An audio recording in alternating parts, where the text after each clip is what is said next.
There was a period of time in my life because of all the violence that I was around, and I had, witnessed a lot of things like murder and tons of crime during that time. For some reason, I had this feeling that I would not even live to see 25 years old.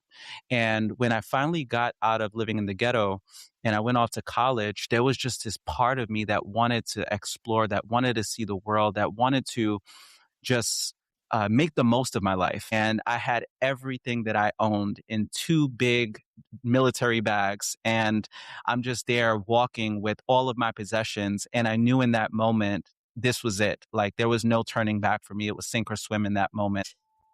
Every great story has a moment, the one where everything shifts. Welcome to the Become Empowered podcast, where real leaders pull back the curtain and show you exactly how they did it. I'm Sabine, performance communication coach, keynote speaker, author, and your host. I have spent my career on stages, real ones and invisible ones, and I know this. The most powerful transformations don't happen in the spotlight. They happen in the quiet moments of decisions, resilience, and radical courage. Before we dive in, if this podcast moves you, challenges you, or gives you that one thing you needed to hear today, please follow, like, and share it with someone who needs it too. That's how we grow this community together. Some episodes, I'm sitting down with entrepreneurs, authors, speakers, coaches, and bold leaders who have faced the hard stuff and kept going. Other times, it's just you and me, going deep into the mindset, strategies, and the gumption it takes to become who you were always meant to be. Either way, we talk confidence, leadership, resilience, and the real story behind the growth. This is Become Empowered. Let's get into it.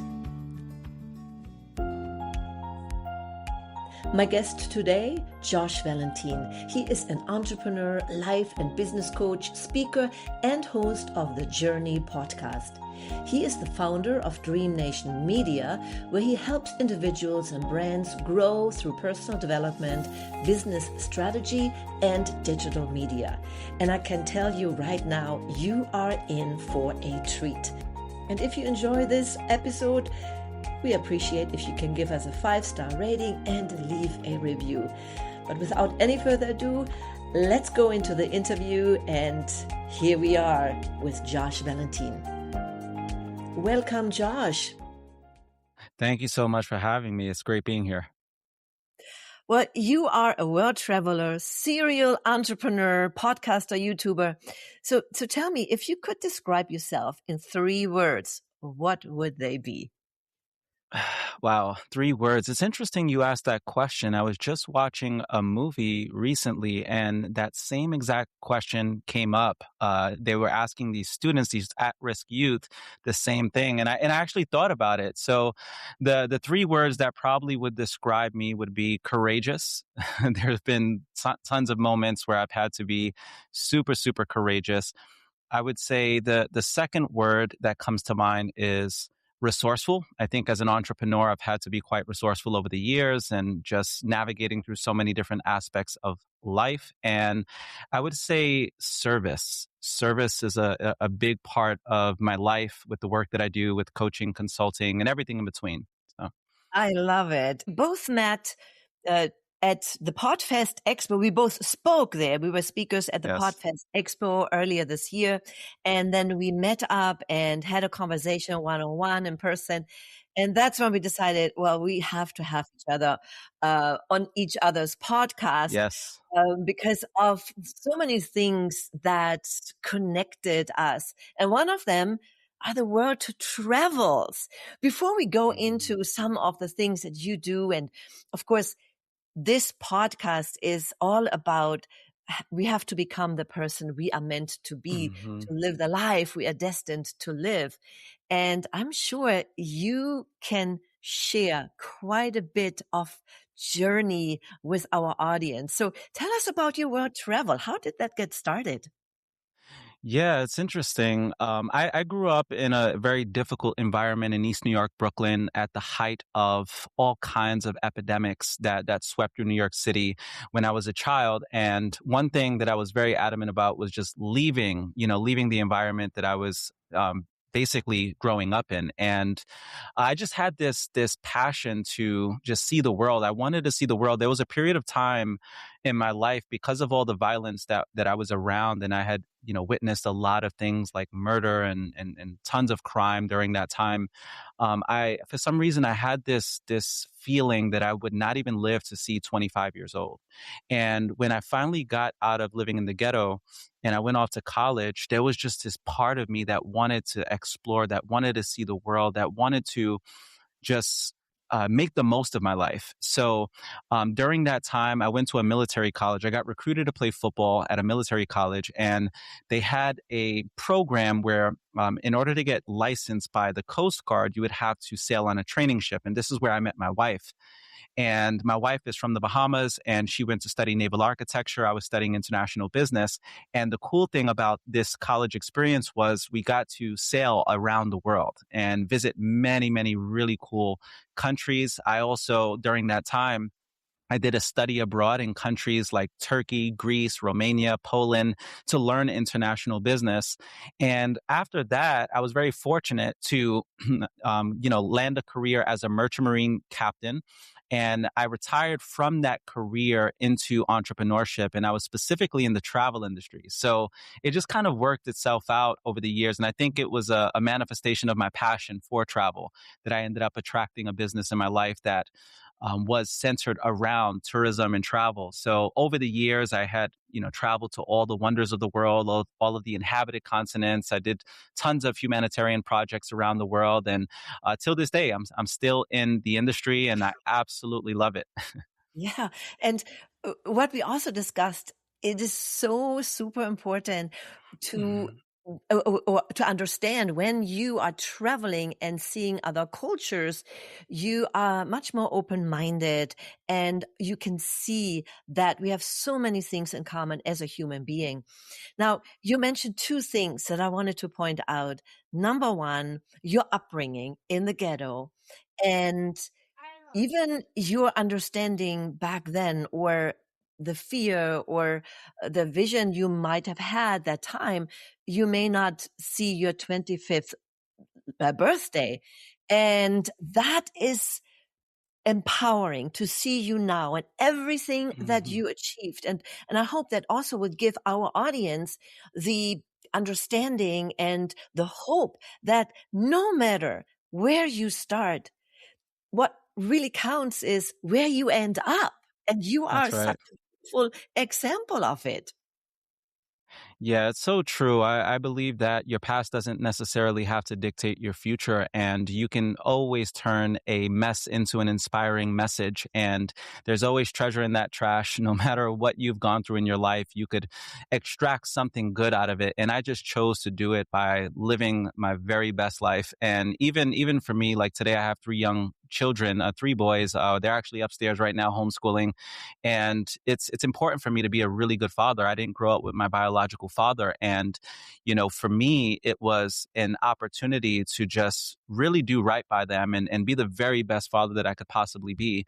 But I would not have approached fatherhood with that mentality if I hadn't gone through what I had gone through. So yeah, I definitely believe in that idea that no matter what you've gone through, you could always turn it for the good.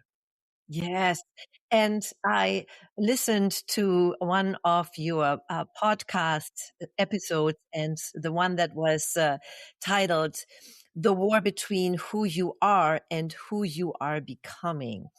And Yeah. this is so true because it doesn't matter where we start. And that's what this podcast is all about. Become empowered. Because when you start your personal development journey, you can achieve anything that you want in life.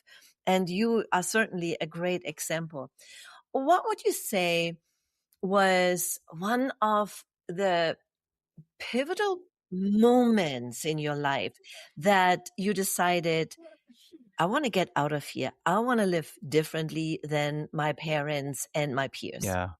Yeah, it's a really good question. It actually happened at a time where I used to work on a dinner charter boat in Manhattan. And this dinner charter boat was at the North Cove dock right by Ground Zero. So the World Trade Center had already collapsed at that time, and there were like two big holes in the ground. And as a young teenager, when I was in high school, I would walk past Ground Zero off to the dock that was right near the World Financial Center, where there were a lot of corporate people. They'd be with their briefcases and their expensive salads and their BlackBerry phones. And I remember there was a day where I was lugging some groceries on a wheelbarrow, and I was very like dirty and grimy, and I felt very, very low. Like I felt like I had low self-worth in that moment, because here I am by the World Financial Center. All of these corporate people, they just look so happy, so vibrant. They're eating their expensive salads, they're smiling on their Blackberries, and here I am just lugging groceries to serve these affluent people on this dinner charter boat. These were multimillionaires, these were politicians, this was high society who was booking this dinner charter boat, and I'm working as a busboy, I'm working in the kitchen helping the chef. And I remember in that moment, I made a decision that I was going to go off to college, because I associated success at the time with going off to college and getting the corporate job. Of course, you learn years later that they're also, many of them are unhappy as well. Yeah. But I would have rather been in their situation as opposed to my situation where I was at the bottom of the totem pole. So yeah, it was specifically in that moment where I said, yeah, I'm done with this. I felt just very, very low, and I knew that I had more to give. I knew that life was not done with me, and I had great And things in store for me. And yeah, I made a decision right there in that moment that I would at least go off to college and pursue a career for myself. and this is one of the golden nuggets for everyone to listen. It all starts with a decision. And Yeah. oftentimes those decisions come in the darkest hour to say, never again. I'm not going to stay here. I'm going to do this. And the interesting part is you don't have to figure out the how yet. Just make a decision. And then it's kind of you give the universe a command, a question, or something that, oh, okay, that's what he wants to do. He wants to go to college. Well, let him help get there, right? And everything else will show up. So from that point on, what did something change? Did you feel a change? Yeah, it's a really good question. I would say that I felt a change when I finally went off to college. I always give the analogy of it felt as if I was climbing up a very tall gate, a very tall fence with barbed wire at the very top. And as I'm climbing up this fence, on one side was this environment of just chaos, this environment of darkness, this environment in the ghetto. And on the other side was potential. It was my dreams. It was a life of abundance. And in order for me to get to the other side, I had to go through barbed wire. And at that point in my life, I was willing, I didn't care what it took. I was willing to get ravaged going through that barbed wire, because I had enough. It was that moment where I just said, you know what, I have to change my life. I have to change my circumstances, and I'm never coming back. And the good thing about the barbed wire is there was no turning back once I was on the other side. It almost felt like that. It was like I'm looking at the past, at the environment that I came from, and I said, yeah, I'm done with that. And I did what I had to do to get to the other side. And once I got to the other side, that's when I genuinely saw possibility. I saw myself with a future. I saw myself living past 25 for the very first time. I saw just what was possible for my life. And that was definitely the moment. Going off to college, I remember getting off the BX40 bus in the Bronx, and it was the very last stop in Throgsneck where the school was.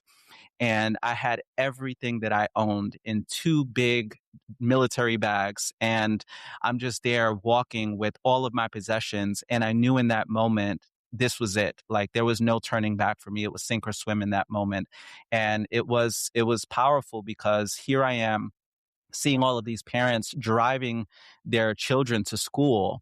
And my parents didn't have a vehicle. They had split up, my stepfather and my mom. And it was just a very chaotic environment. But there was a sense of empowerment that I was there and I had so much to lose. And I had to just really look at the end of my wrist if I wanted a helping hand. I had to participate in my own rescue. So there was something powerful about that moment, just even though it was a little sad not having parents to kind of help you set up your dorm room or anything like that. But there was also a sense of dignity and pride and knowing where I came from and how far I had came. And it was just it was a very defining moment for me just to walk on that campus with everything I owned and just start a fresh new life. That is such an empowering story. Plus, me being known as the storytelling dame from Germany, I love the story that you told and the metaphor of the barbed wire because it is so true. Most of the time, if we want to get onto the other side, there is some pain involved, one way or another.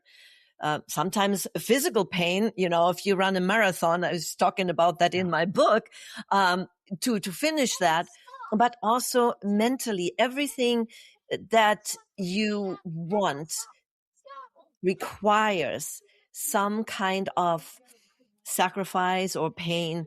And it's a great example or a great metaphor that you shared there. So, now you made that decision, you got there, you went to college, and how from the financial point, because you felt you were in the ghetto, how did you even get into college? Was it something that you get help with because you were now by yourself? It's a really great question. So during that time, the government had programs for just inner city kids who grew up impoverished, and they had programs where they would fund a portion of the college. And because I had played football, my college had really pushed to get me approved and get all of my paperwork and everything like that. So half of the education was covered, fortunately, by the government. And the other half, I had to come out of pocket, and I took out a bunch of school loans and everything like that. But the way that I provided for myself while I was in school was I didn't want to sell drugs or anything like that, do anything that wasn't legitimate. I wanted to just leave that life behind. And I had taught myself how to cut hair as a barber. And that's actually how I met my wife. My wife was one of my very first customers on the campus. She had a short haircut at the time. And I actually messed up her haircut because I was so new to it. And that was our very first time meeting. But all in all, I had ran a barbershop out of my dorm room. I had about 3 jobs on campus. I did everything in my power to be able to afford. I was a resident advisor. So as a resident advisor, you had free housing. So that was one of the things that helped also. And I was in student government, so I got a little stipend to be able to just make some extra money. So whatever I had to do to just make some extra money, whether it was jobs on or off campus, I tutored off campus at one point in time. And yeah, just doing that and my barbering is really what got me through. Even when I was on the training ship sailing around the world, I would be cutting these cadets' hair from port to port just to Yeah. provide for myself. And I never struggled financially throughout my college journey. And it goes right back to what you said, resourcefulness. You Yeah, were resourceful in this time. And I love what Tony Robbins says. It's never about resources, it's all about resourcefulness. resourcefulness. Yeah. And sometimes I see people, or when somebody comes to me and maybe wants to work with me, but then there's always that, of course, money is all most of the time always Yeah. Oh, the yeah. factor that's, I don't have the money, I don't have that. And I don't believe that. What really happens, you don't want it bad enough. Because That's if right. you want to, then, and you see the value to it, of course, it's a two-way street. Yep. then you will find a way. You will That's right. come up with something. And it's all about allocation because we all have a certain amount of money, but people allocate it differently. They say, well, I rather want to buy that TV, or I want to go out for ladies, get my nails done, or whatever it may be. Nothing wrong with that. It's about priorities, the priorities that you set. If you Of want to be course. successful, that's what we have to do. So I love So it. true. I absolutely love it. And yes, and you, when you do this and you are at service, you are providing a service, and it doesn't matter what it is, cutting hair, coaching, no matter what. This is when the exchange starts to happen. I love it. Thank you. Thank you so Hmm. much for sharing. I think Absolutely. people can relate to it. So now fast forward. You have a podcast called the Journey Podcast. So, Mhm. what is the premise of that podcast? Yeah, so the Journey podcast was originally an extension of my work that I was doing with my Dream Nation Breakfast Club community. So this community I was nurturing in person. I would do these mentorship sessions in person, and it was Monday through Saturday. Every single morning, I'd be dedicating time to just training them. We had an amazing community that was centered on entrepreneurship, philanthropy, culture and travel and all of these amazing things. And I would meet with them at a coffee shop. And then it got so big, we would meet at a food court. And every single morning before people would go off to work, and that was my way of just serving the community. And that naturally led to doing events in person, but also during the pandemic, it was an opportunity to transition this in-person gathering to online. So I started just getting the community together online, and it became very, very popular. During that time on Zoom, the Zoom room would shut down after like 100 people would tune in. And literally within the first minute, it would close out because there were just 100 people waiting and anticipating to jump on this weekly Breakfast Club call. And I knew at some point in time it was going to lead to an actual podcast where I interviewed some of the most successful people that I know. And I didn't want to just do any typical podcast. I wanted to have a traveling show where I interview people on really different production sets. So I've done farms, I've done gyms with national champion bodybuilders, I've done golf courses with pro golfers, and so many different backdrops. And I love to capture these stories in the environment of the person that I'm interviewing. So we've had a lot of fun with that. I built a production team to support that, and it's been an amazing journey so far. Since we started doing the interviews a little over right around 3 years ago, it's been phenomenal. We've had Super Bowl champions, we've had Emmy nominated actresses on the show, and so many phenomenal people. And we can't wait to have you. I'm looking forward to interviewing you because I know you have such an extensive background. But the premise of the show is really capturing the stories of these amazing people and the life lessons that came along the way. So it is centered a lot on inspiration, but also education. Yes. And this is exactly along the line what my life looked like the entire time. And it started with a decision to not stay where my family was and doing the same thing over and over again, and changing careers from being a claim adjuster to becoming an actress. Again, I had no idea. I had no financial support. I had to provide, I had to work to pay for the schooling, but everything pays off. And when you do something that you are passionate about, then everything will fall into place.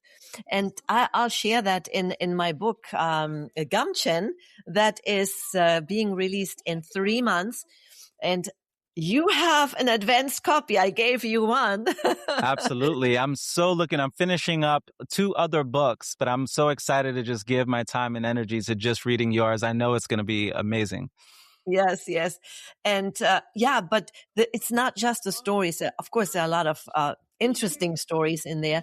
Uh, Ups and downs, but also what I've learned, and hopefully giving that information, somebody reading this book can apply to their lives. And I know that is exactly what you are doing with your coaching right now, right? Mhm. Tell us a Yeah, little bit absolutely. about your coaching program.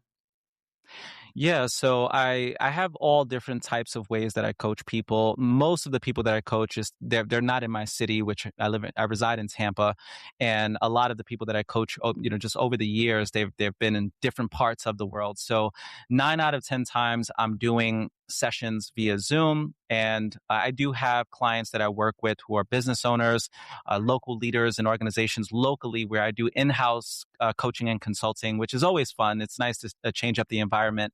And yeah, my programs range from 3 months, 6 months to 1 year is like a typical client that I'm bringing on and that I'm working with.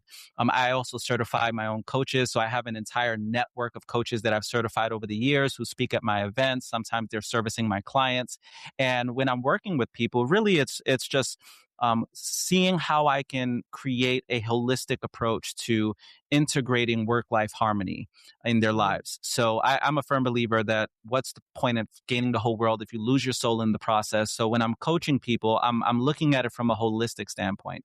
And the work that I do as a holistic life coach is actually what I speak on today on television. I'm a contributor at the local NBC network out here, and I speak on different ways that people can really thrive in their lives, in their personal lives, but also in their professional lives. And a lot of the times when I'm giving this advice, I'm not just giving the advice from something that I read from a book. I'm giving advice from something that I've lived through as a parent, as a husband, as a community builder, as an entrepreneur. So it is a great way to get coaching from someone who's not only learned about it, but someone who's actually lived through it. And I've had a great, I would say, extensive background. And the good thing about that is, because I've had so many different things that I've done throughout the course of my life, I can lead people from a place of deep empathy. I know what it's like to struggle. I know what it's like to go through bankruptcies. I know what it's like to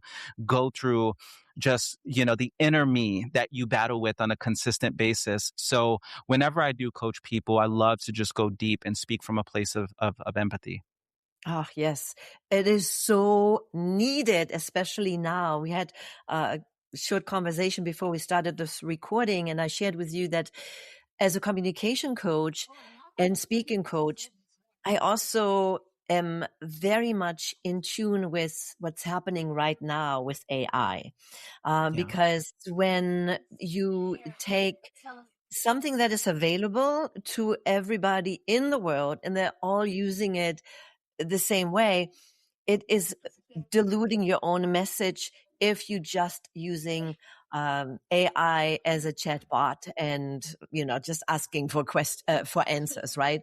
So I created a program. I call it my visibility triangle of how to be seen and heard and get out and basically step into the spotlight. Of course, I take a lot of the metaphors from the entertainment industry.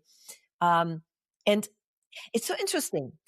This Christmas, I was in Germany, and we got stuck there in the snowstorm. There was this big snowstorm, and we couldn't get out. And we arrived that morning. It Hmm. started to snow. We were supposed to be out, but by the late afternoon, we're still there. And then they canceled all the flights. So we Wow. got stuck for 4 days before we actually were able to leave. And this is a metaphor for me, what's happening right now, because AI will replace so many jobs and more Hmm. people will flood into the coaching space because we have all the skills and it's It's true. great. Yes. However, you got to make sure that you set yourself apart. It's like, think about it as the fog or the snowstorm. If you can take off before that, you're okay. You're in the air. You're fine. People will see you can do all the things.